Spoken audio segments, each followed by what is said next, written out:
عام طور سے لوگ یہ سمجھتے ہیں کہ انسان جو مالدار ہوتا ہے وہ پیسے سے ہوتا ہے، مال زیادہ آنے سے ہوتا ہے۔ تو دیکھیے، غریبی یا امیری کا تعلق پیسہ زیادہ آنے سے نہیں ہے، زیادہ کمانے سے نہیں ہے، بلکہ سب سے پہلے مجھے اور آپ کو یہ دیکھنا ہے کہ آپ جو کما رہے ہیں اس میں سے آپ بچا کتنا رہے ہیں۔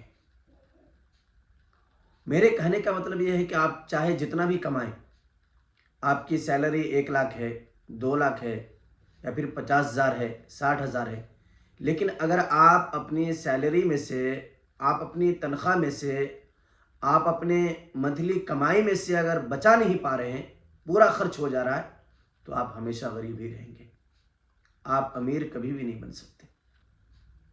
آپ کی تنخواہ اگر 10,000 ہے، لیکن اگر آپ اس میں سے کچھ بچا لے رہے ہیں، خرچ جو ہے کنٹرول کے ساتھ کر رہے ہیں، خرچ کرنے پہ آپ کا مکمل کنٹرول ہے، گرفت ہے، اور صحیح طریقے سے آپ خرچ کر رہے ہیں، تو امید رکھیے کہ اگر آپ کی تنخواہ اگرچہ کہ 10,000 ہو، آپ آگے چل کر کے کچھ بن سکتے ہیں۔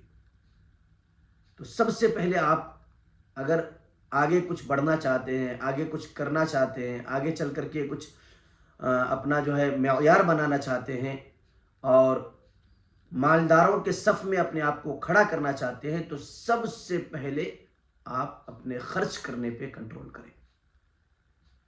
آپ لاکھوں روپے کما رہے ہیں، 50,000 روپے آپ کی سیلری ہے، 1 لاکھ روپے ہے، لیکن مہینہ میں پورا خرچ ہو جا رہا ہے۔ کوئی فائدہ نہیں ہے اس 1 لاکھ روپے کا، کوئی فائدہ نہیں ہے اس 50,000 روپے مہینہ کمانے کا۔ تو آپ جو کما رہے ہیں منتھلی، اس میں سے بچانے کی کوشش کریں۔ یہی بچت پیسہ آپ کو مالداری کی طرف، ترقی کی طرف، آگے بڑھنے کی طرف لے کر کے جائے گا۔ تو سب سے ضروری چیز آج کی اس ویڈیو میں یہ بتا رہا ہوں کہ آپ کی تنخواہ جو بھی ہو، آپ اس میں سے منتھلی بچانے کی کوشش کریں۔ پوری کوشش ہو کہ ہماری جو منتھلی تنخواہ ہے اس میں سے ہم کچھ بچا لیں۔ اگر بچا لیتے ہیں تو آپ مستقبل کے لیے، آئندہ کے لیے ایک کامیاب انسان ہیں۔ اللہ تعالیٰ عمل کی توفیق عطا فرمائے، اور اپنے راستے میں بھی خرچ کرنے کے اللہ ہم سب کو توفیق مرحمت فرمائے۔